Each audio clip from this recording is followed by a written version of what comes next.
Welcome to the 23rd edition of RIDM. My name is Valérie Ba. I'm a programmer at RIDM.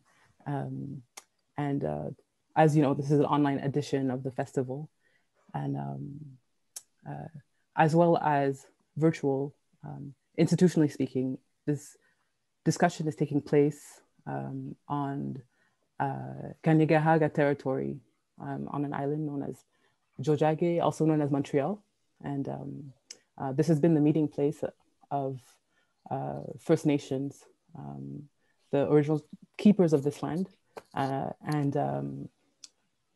If you're watching this, it's because surely you're interested in documentary, in history, maybe channel that interest into the history of colonization on this territory and reflect on your ancestry and maybe depending on where you fall, thank your ancestors for their resilience and creativity, or look into reparations and protest movements that are taking place right now. So that being said, I'm happy to introduce to you two very interesting films that are both in the Disrupting History section that are available from November 12th to 6th to 18th.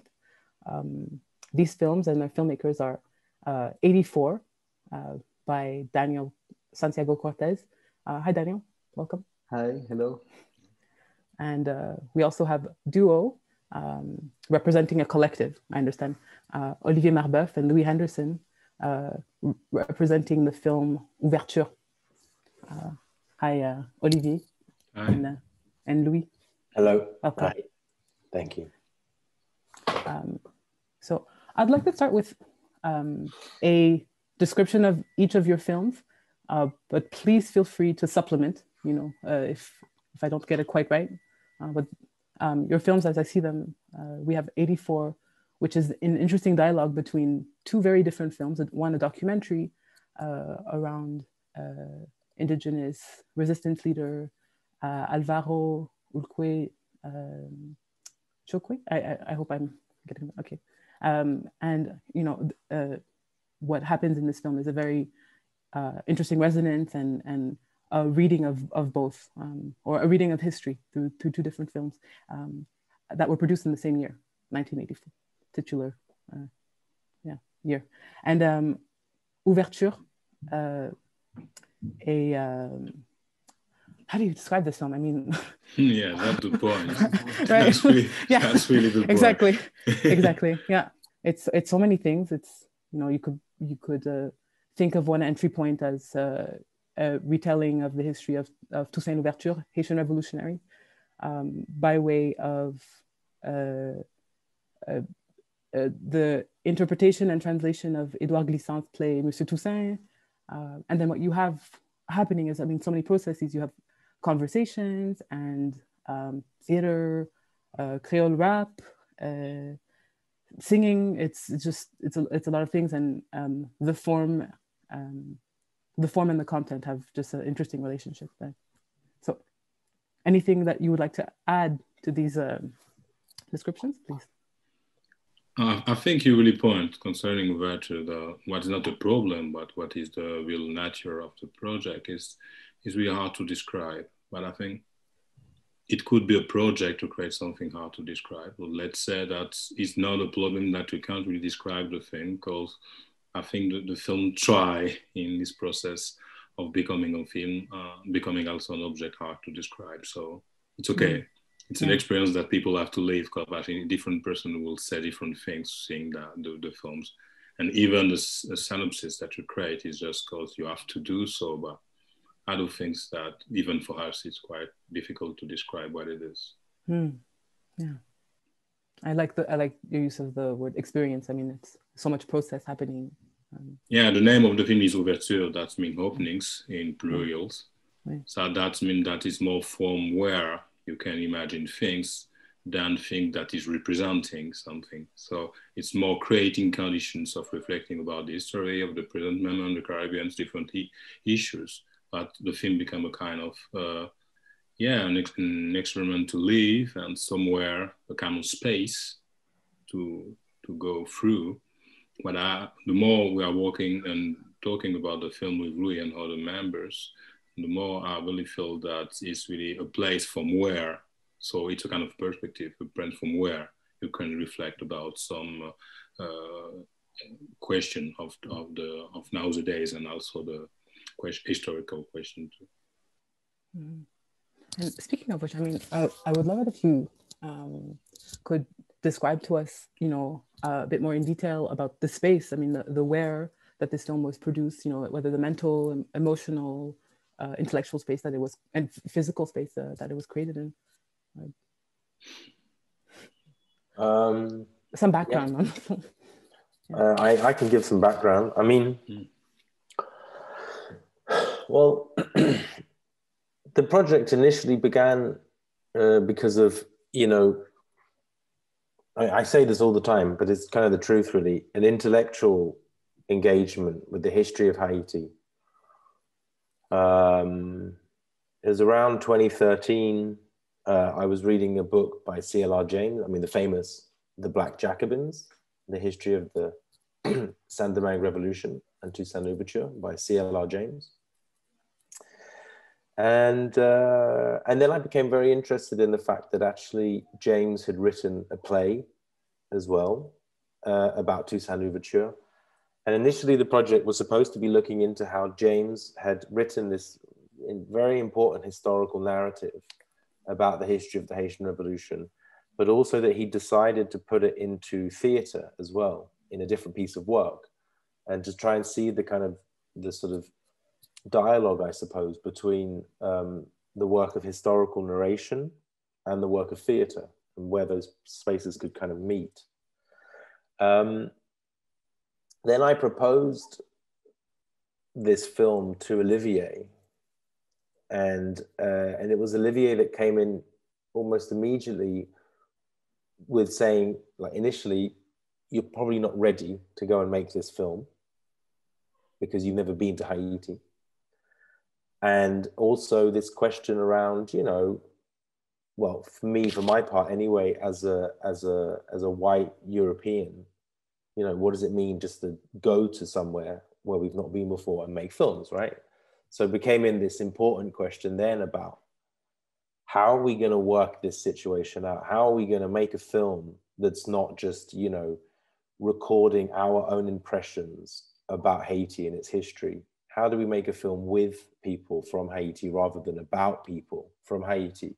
How do we generate an aesthetic based on certain, you know, pre-considered and grounded ethical considerations, not rule. We never set rules up, but we set down these important ethical considerations, and from there we tried to figure out how we develop an aesthetic. And you know, as Olivier and I then started working on it together, this is like 2014, 2015. It wasn't until 2017 that we go to Haiti and start working with the group of actors and poets who constitute the other members of the Living and the Dead ensemble. And that happened because we met, or I met Rossi Jacques Casimir in 2016. And I said to him I was interested. By this point, we had shifted from C.L.R. James to Edouard Glissant. James still constituting the historical and philosophical background, but Glissant, his play, Monsieur Toussaint, had sort of taken over our interests. And Rossi said, well, you know, we need to translate that play to Haitian Creole. So that came from conversation with someone in Haiti. He said to us, if we're going to do a performance of this play, we're going to have to translate it to Creole. And then, you know, from there, we started doing these translation workshops, which you see a little bit of in the film. And then we actually put on the play in 2017, our Creole or Creolized version of Glissant's Monsieur Toussaint. And then we went back later, a few months later, once we started to get to know everybody on different terms, and we started to actually sort of improvise and write the main body of work that became the fiction around the film. So anyway, I just say this, I mean, this is a sort of rather reductive or whatever introduction to how that film kind of came about. But just to say, you know, Olivier and I had been discussing for some time before what it meant to make films collectively, what it meant to make films with groups. We'd already tried a project that was a sort of workshop-based collective discussion and sort of dissecting of a previous film. So we went to Haiti with the idea of trying to do something, but we never went there with a collective already, you know, like formed. It came out of the process of being in Haiti, meeting people, learning Haitian Creole, learning how to translate. You know, it was this very, so in that sense, exactly, you could call it a film. What we have at the end, Ouvertures, is a film, but actually it's been a project that Olivier and I, and then the other members of the ensemble have been, you know, working on in various different guises. It's been an installation, it's been an exhibition, it's been a play, it's been text written by Olivier, it's been text written by me, it's been text written by Rossi Jacques Casimir, by Zach Turin, by Dieuvelle Cheristal, by the other members of the group as well. So actually it's this, I think Ouvertures is just this, or like Olivier likes to term it sometimes as like a lieu. It's a place from which many things have, you know, moved outwards from, I suppose. Yeah. Thank you for that. And what I find very interesting is the way in which, I mean, it feels like a living document. Like there's the conversations that are in there, and feels like a thing in process. Daniel, I mean, I'm very intrigued by the way in which your film came about. You know, in your synopsis, you described a box in which there were various film reels from the same year. Would you tell us more about this, like this happy accident?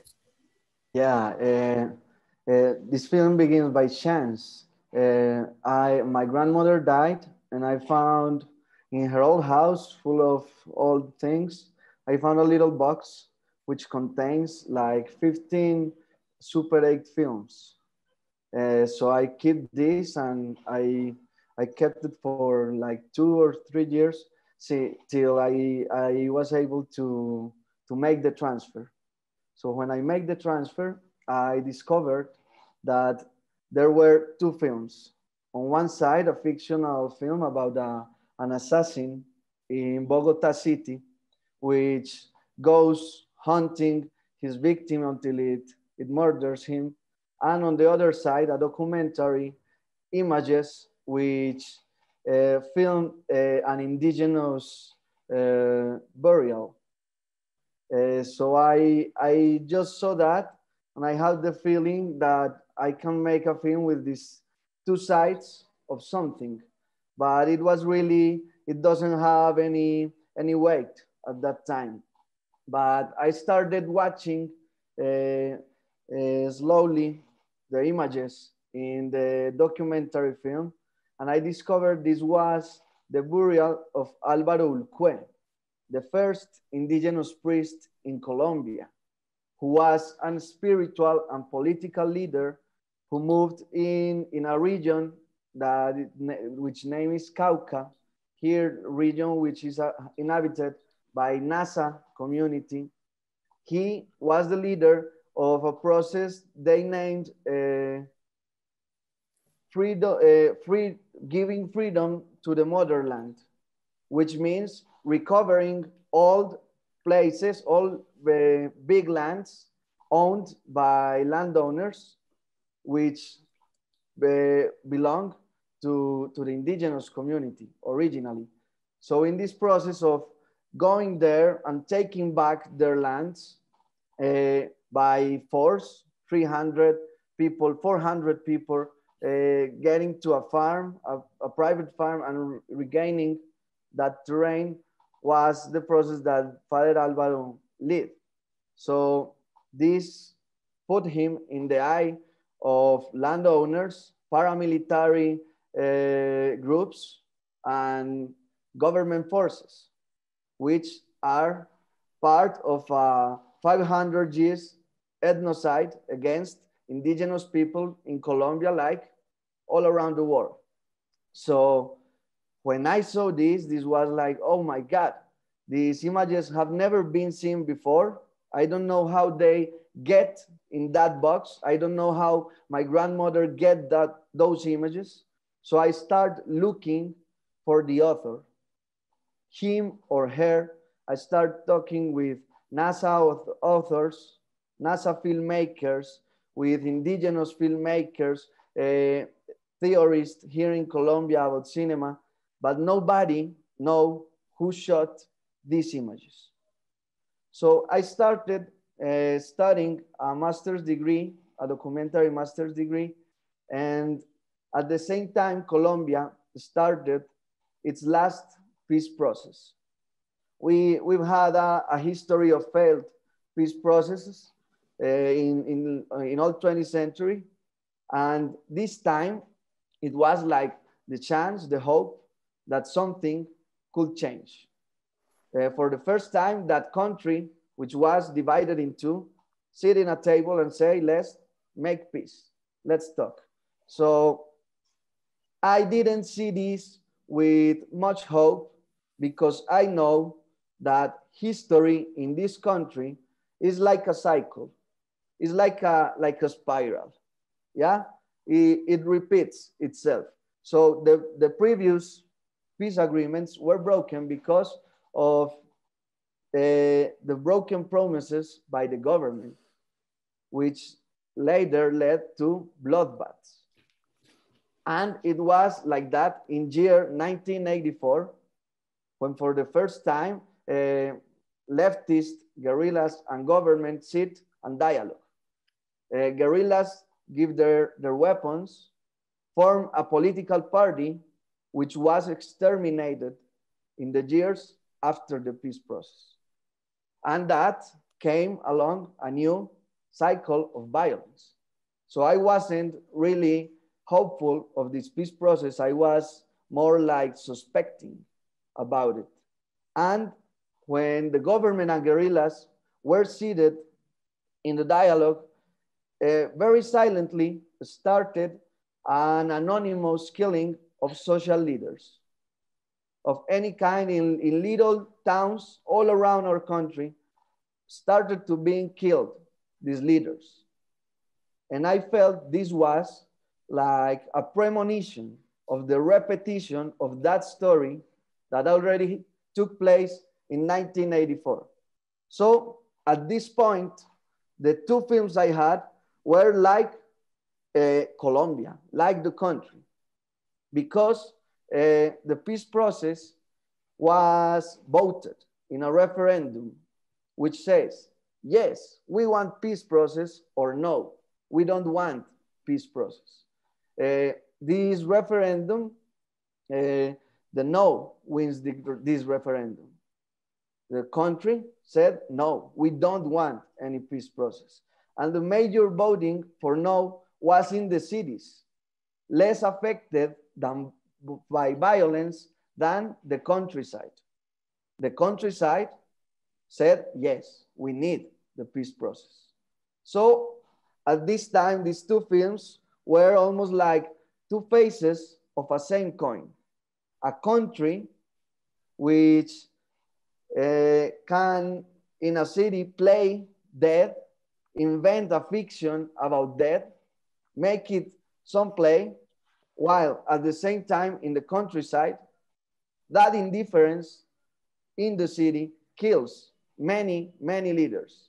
In 1984, as it does today, when peace process has failed completely, we have an extreme right government which has destroyed every possibility of peace, and we are again in a new bloodbath, like 30 years ago. So the film tries to bring these two universes together to point that indifference and that cycle of violence, which is, I feel, a very characteristic, I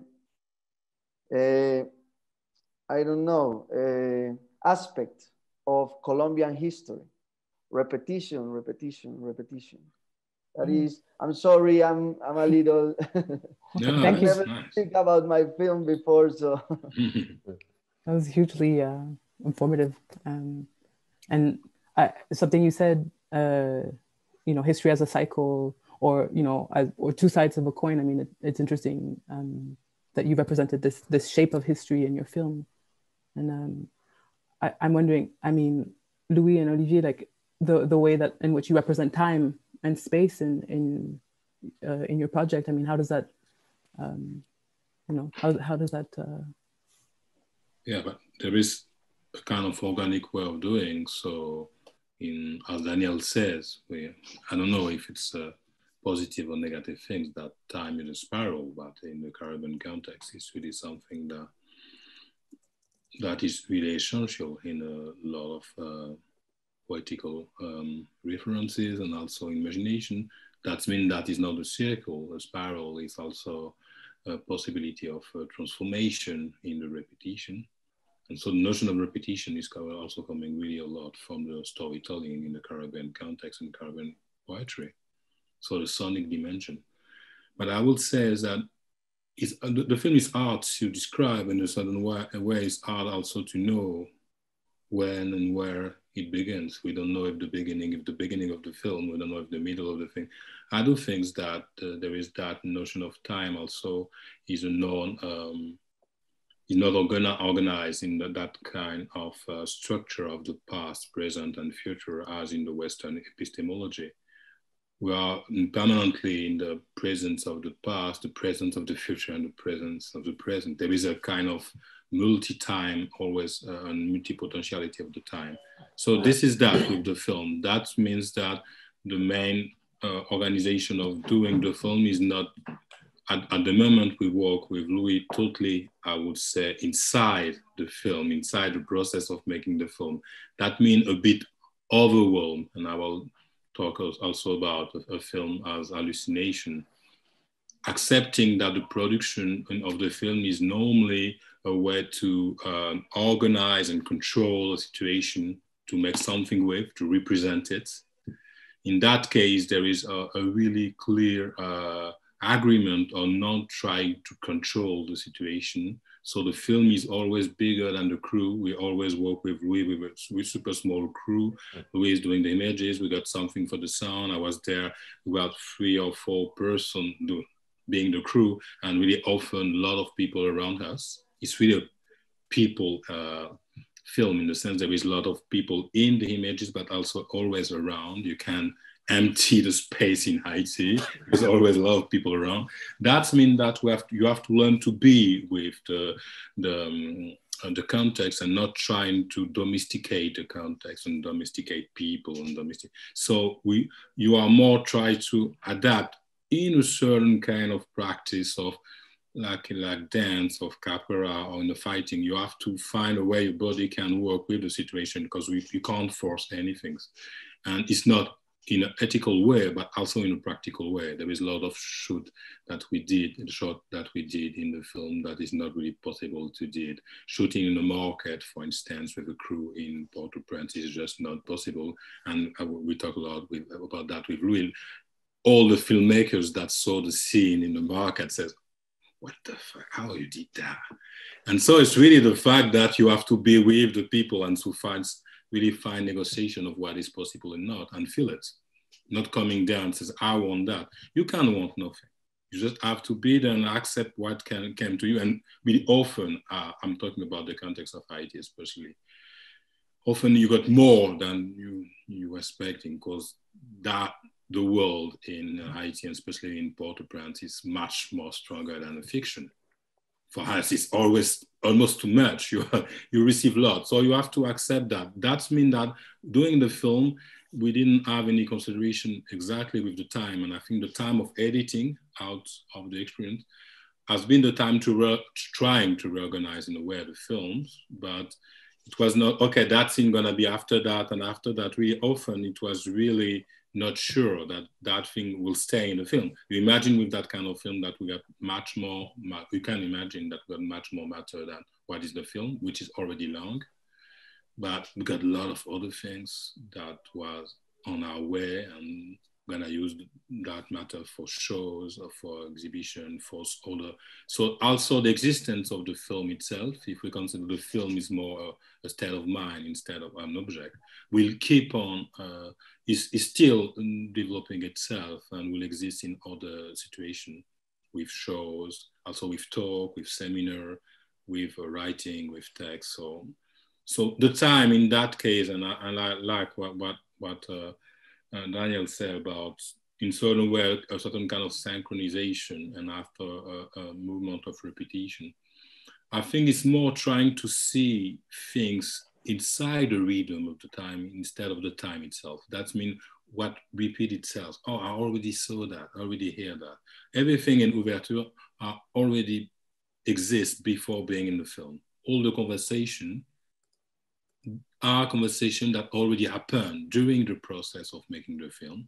Really often like those kind of side conversation you have during a dinner after a day of shooting. And the day after says, hey, what you say yesterday in the car, or why you were talking about this afternoon, you know, on the way to that place. Is it possible to restage it right now? So the process is that. It's really a process of attention of some things.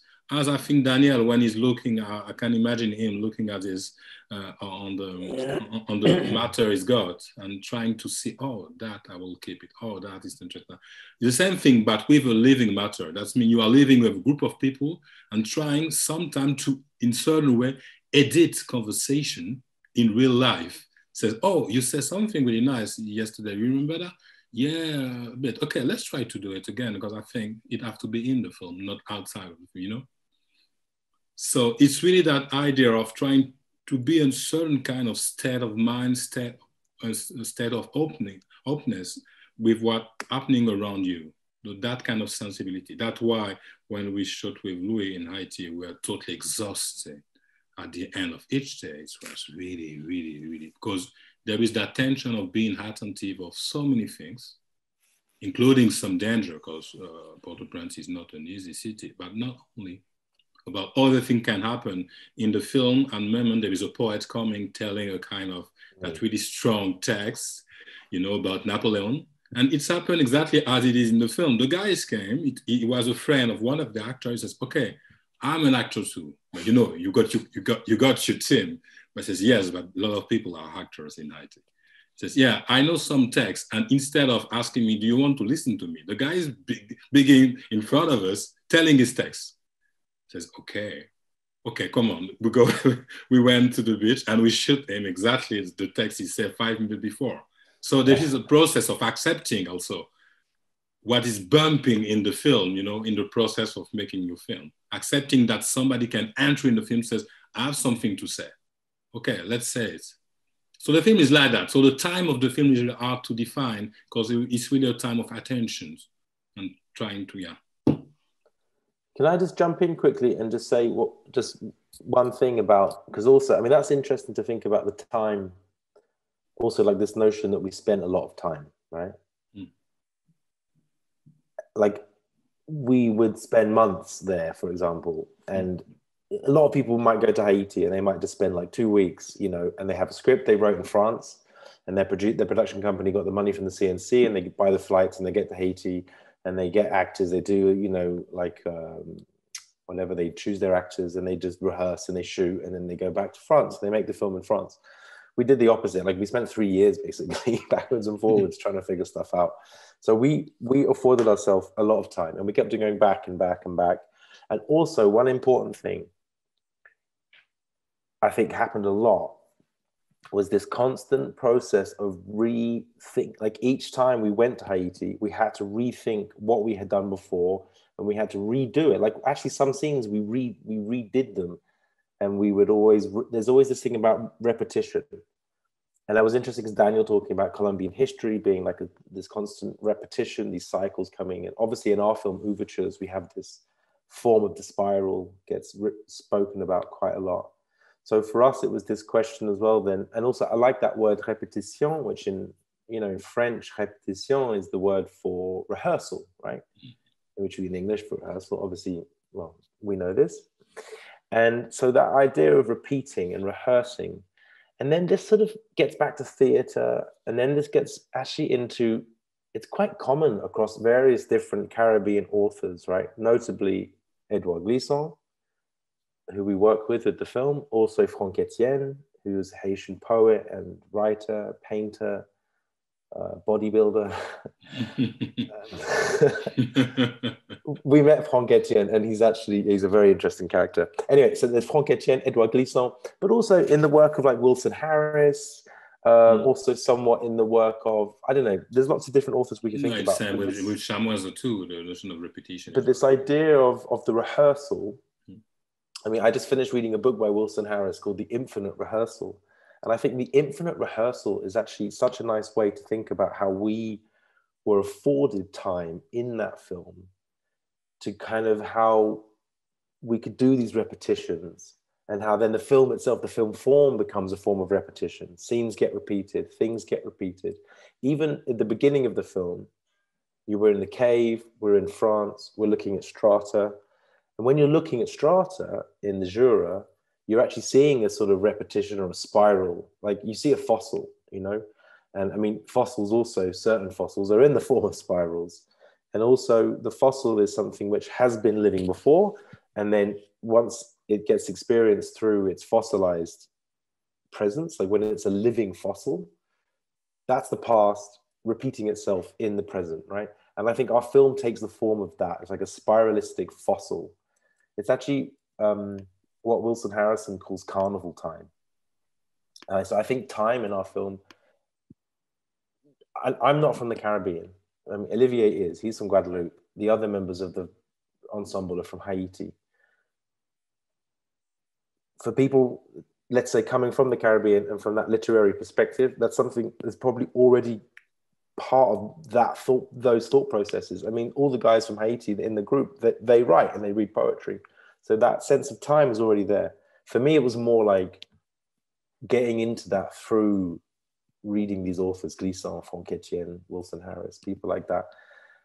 But that stuff sort of came out almost after we finished the editing as well. But I think it was already there at work whilst we were filming, you know? Like the idea to have, you know... Sorry, because there is a level that is really evident from the Caribbean perspective in the way of speaking, because I think my sons always told me that, why are you saying always everything 2 times? It is true. It is totally true. My son can say that. I think, and it's really common in the Caribbean context, saying things 2 times. I think it's also cause, and we talk about the colonial perspective, is the case in Daniel films too, is try to come back to the scene of representations. And so if you are sure you can say things only once, because people are gonna listen to you. It's always repeating things, which is really inside the poetry, inside the storytelling, but also in the way of speaking in the Caribbean people. My father was that too. It's really try, because you are not always sure that you have to, I always says you have to speak, but in the same movement to create a place for enunciations. That means that the first moment you say something is to create the context to say the thing. So you say the thing 2 times because the place is not yours. It's never been yours. You have never been owner of anything. It's really the relationship with the land is really central in all the Caribbean, in Colombia, in South America. I think there is really something that connects all the people, is that the ownership of the land have been broken. And so people have to recreate even place to speak. And in the Caribbean context, I do think that speaking is say something and in the same movement creating the place to speak. So there is that already repetition of saying 2 times things to create the context, to create the sensibility and to say something. And so I don't think it's important, because I think, as Louis says, something appears in the film in organic way, haven't been decided, but where that, I think, with the way of people in the film are playing everything, all they play. So they already put things in that have been revealed by the films, and we discover watching ourselves our own film. So it was not a project, it's really a question of attention with the film. I think we are still discovering things in the film itself, as a place, as we said. I'm so happy that you evoked the spiral. I mean, it's something that is so present and in the film, and I mean, on that, on form, on the way in which people speak. I'm really interested, and this goes for both films. It's about the tones that you're either mixing or achieving, in the films. Would love to hear from you both on that, from all of you on this. I feel hearing you, I think about something which is history and memory as battlefields, because history and memory has been built from hegemonic point of views. And when we have the opportunity of rethink history, retell history, reconstruct from another point of view, multiply the points of view of history, multiply memories, not just ones, like many memories. I think this is a very strong connection between our two films, because I have the work or the mission to tell again the story of that repetition. Yeah, because the story, the official history for Colombia does not recognize those failures. Yeah, so on other side, I'm not part of NASA community. So I am taking something which belongs to somebody else and creating a new meaning, a new film, a new expression. But so we, as part of the film, we look for the filmmaker. We can't reach him or her. So we make a devolution of the images to NASA community last week.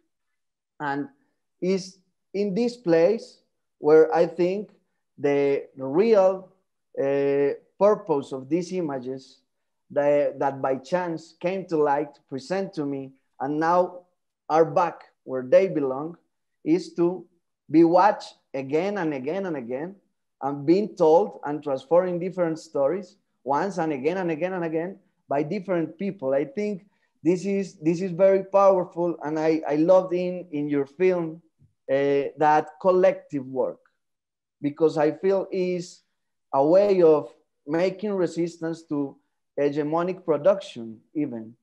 Yeah, where one person make the decisions and the other just go around. And I think that is very interesting. It's very interesting in this sense, because I feel hearing you, Olivier, that going back to origin, to that cave, to that fire, which is still burning and can now came back through the process you go with your characters, with the place, with the archives, yeah, the written archives. I think it's very powerful, and I feel it's common now in cinema.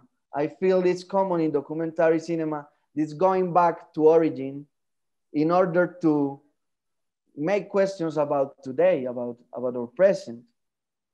Yeah, but the fact is that because it's not totally possible to come back to the origin, as we know, because I think the notion of the lost country of Africa, in the Caribbean context, we have to reinvent a third country, which is not where we are, not where we are coming from, but where we have to try to build a common place which is not there. I think what is really important also in the perspective of Ouverture, and the more I watch the film, the more I think is there.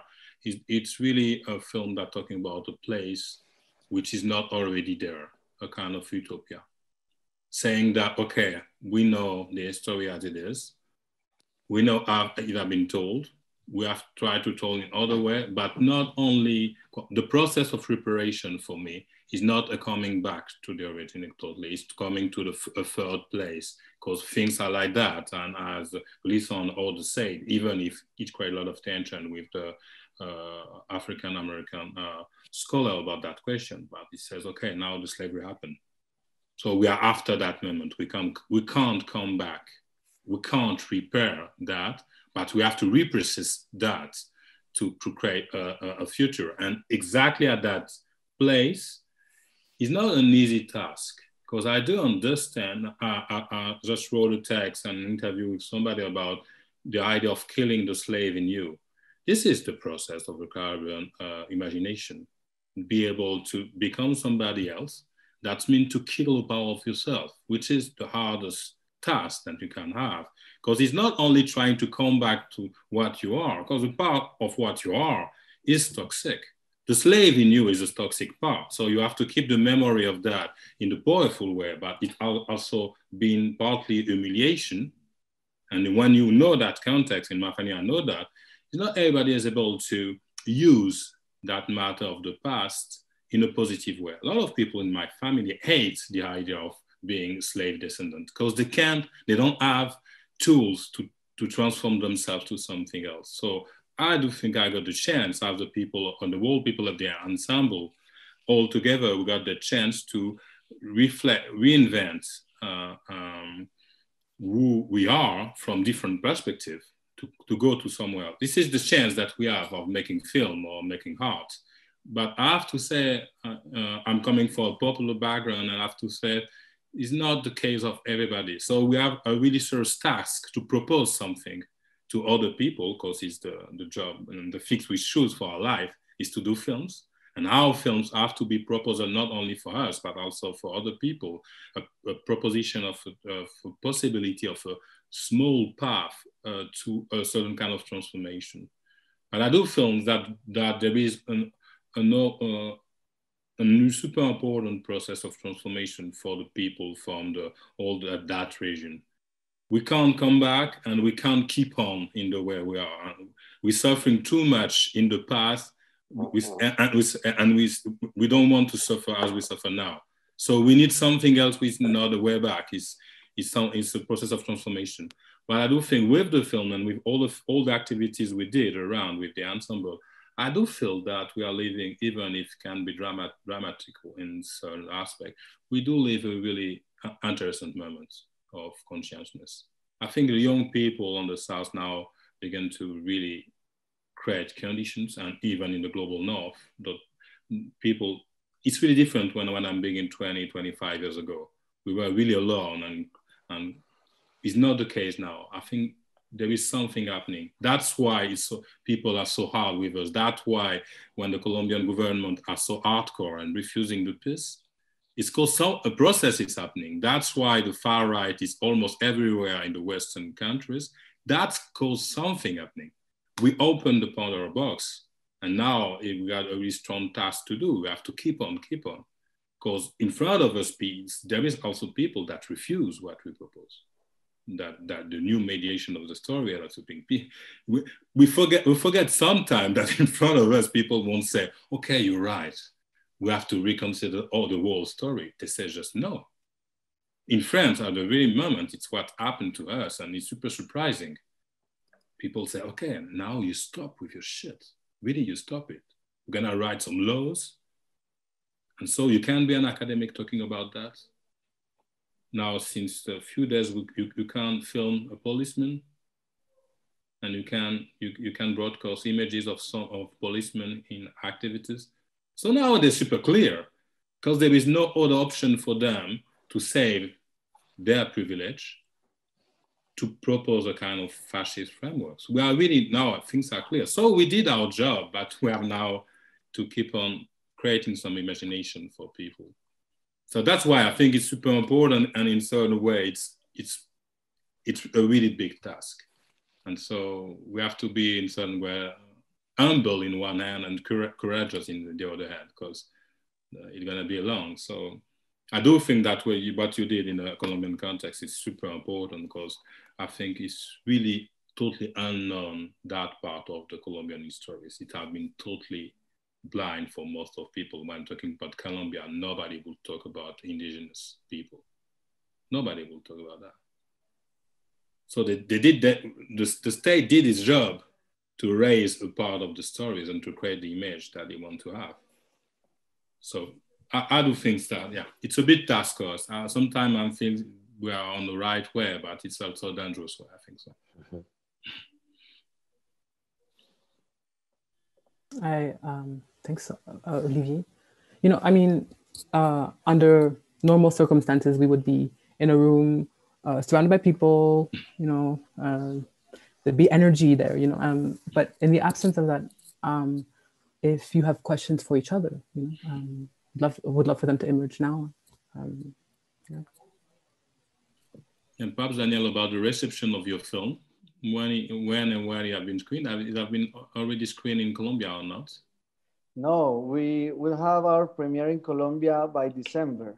Okay. But we are building like a media platform to make people be aware of the film, because we don't want that everything goes around the film-like object, but that it can be the point for many, many talks, discussions, reflections, because finally, I love what you say about imagination and how imagination is central in the process of memory, because our goal is actually to talk about this, to make this history, this past, this reflection present, and bring it to life again, like those images.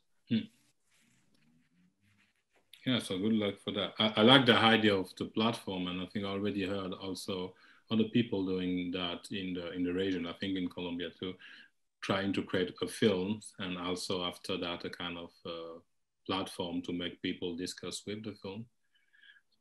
This, because of the COVID, is not possible to imagine it really concretely with Ouverture at the moment, but it was partly a kind of goal we have, that you can screen the film in the festival, but after that really organize screening and talk with the film. It's not a good period to do that in a lot of contexts, but I do think that the kind of films, and Louis talked about time we spent, but what is nice is that the film, the life of the film itself got a long duration. We really feel with Ouverture, which is really a good surprise, that we will be able to screen the film for years. So there is that kind of density in the film that open to the possibility of screening it again in time, and not only as, you know, something of the moments, you know, coming on the first year of festival and after this spring. We really feel that we can screen it a lot, and it's still operating something. Because we still have to screen it in Haiti. In fact, we got different occasions, but each time it was not possible. Because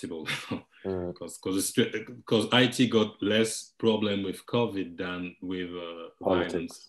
Yeah, with politics and violence at the moment, which is another big issue. Watching your film, I felt something like the film was like an invocation of Toussaint, of his force, of what he represents.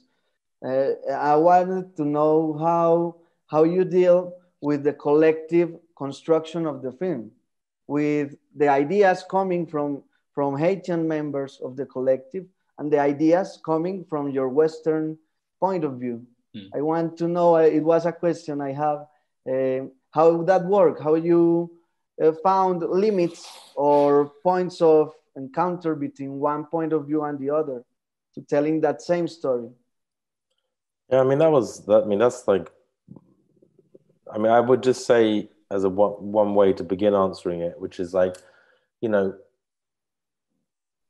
I did a talk at the Berlinale, for example, about film collectives. And I think the first thing I said was, we're not a film collective. I said, we're not a collective, but we approach collective methods of working. And I think that's quite important to say that, because also,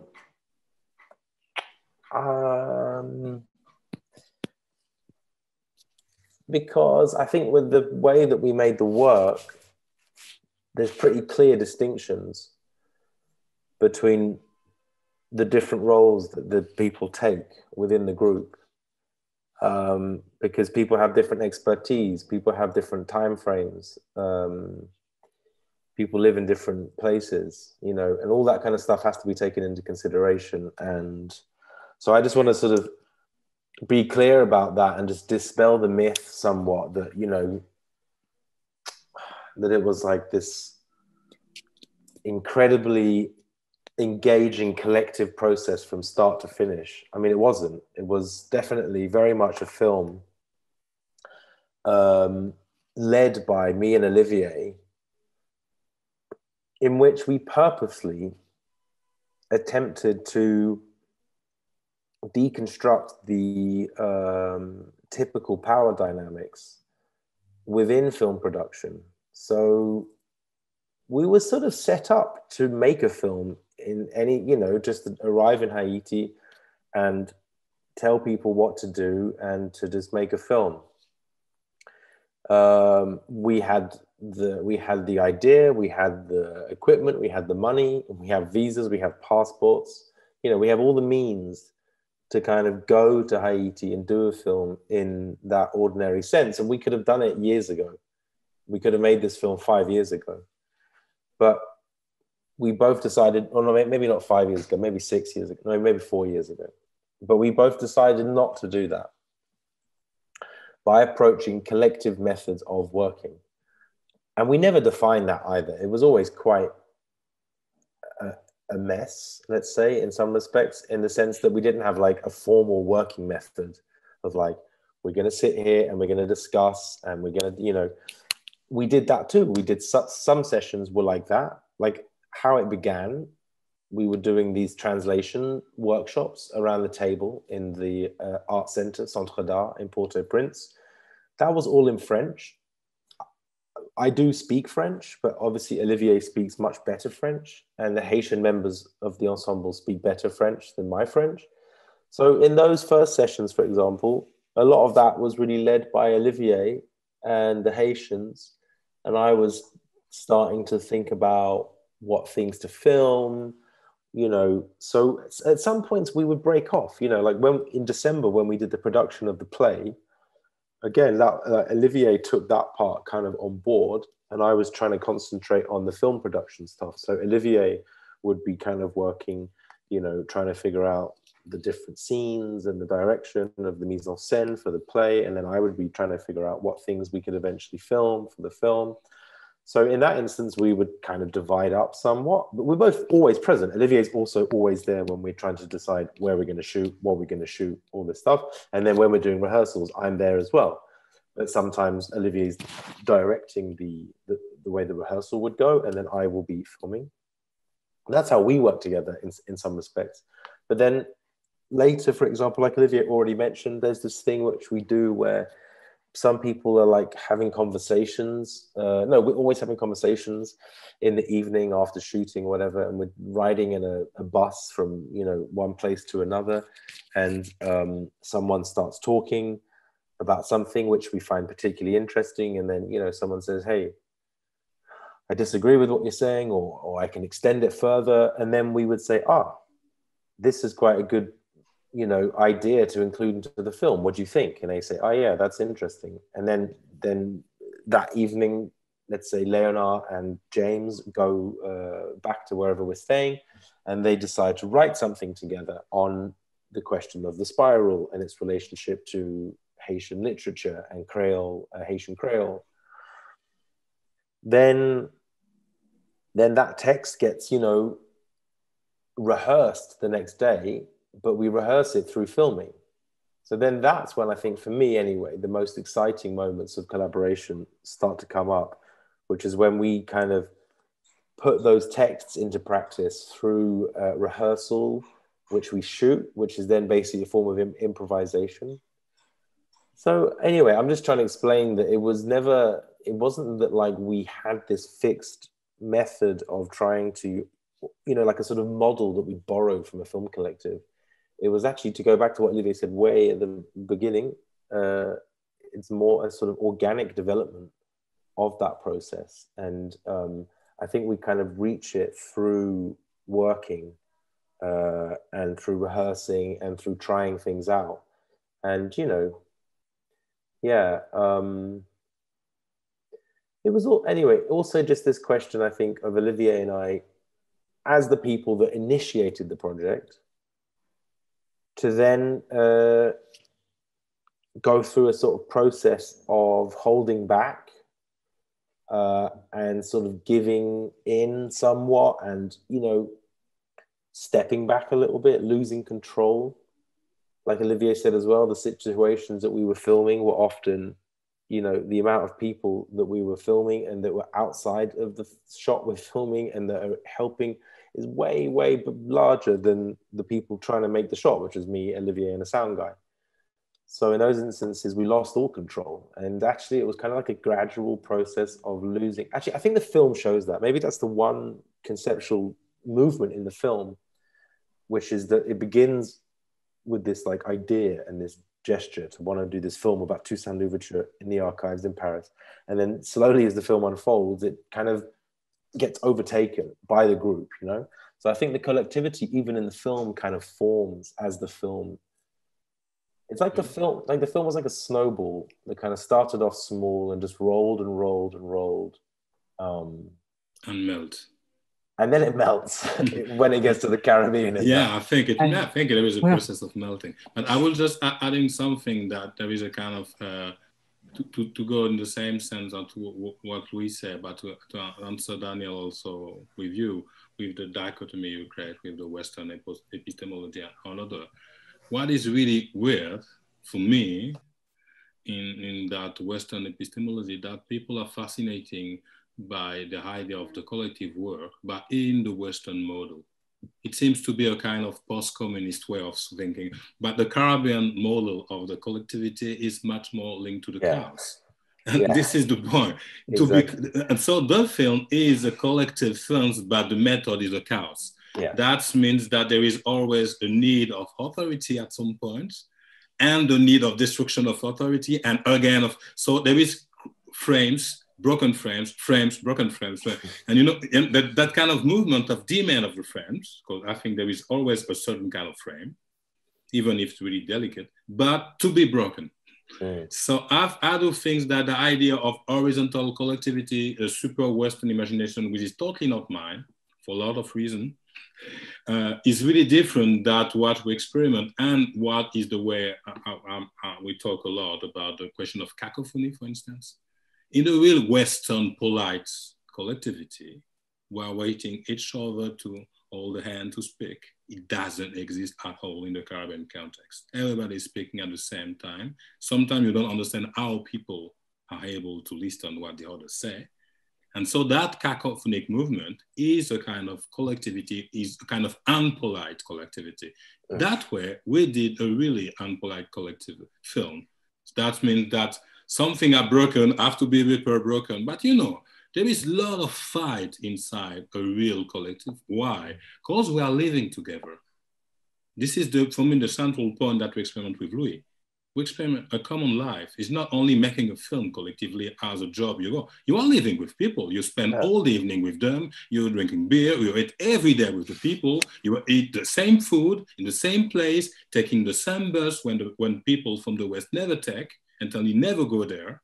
When I've been in the French Institute, at the really end of the process of the film, just talking with the responsible, because I'm French, I'm supposed arriving in IT, present myself to the French embassy in France, and I never did that. And I did that at the really end of the process of the film.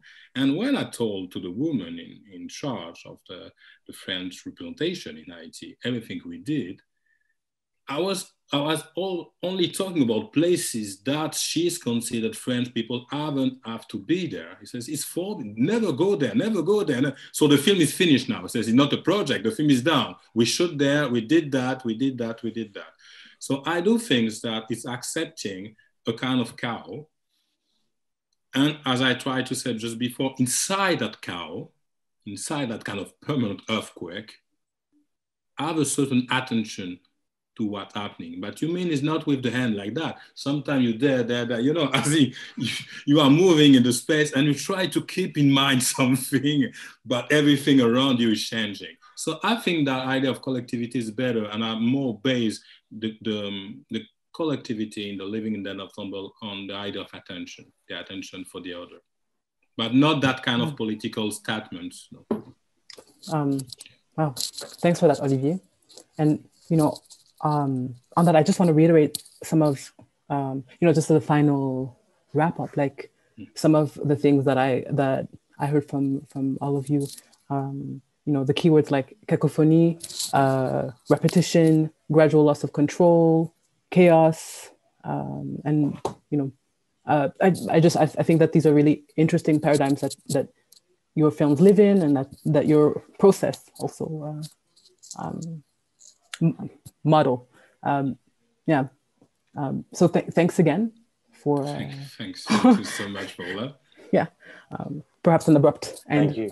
But, so it's really nice, and so thank you for and good luck for the festival. The program is really amazing. Thank you.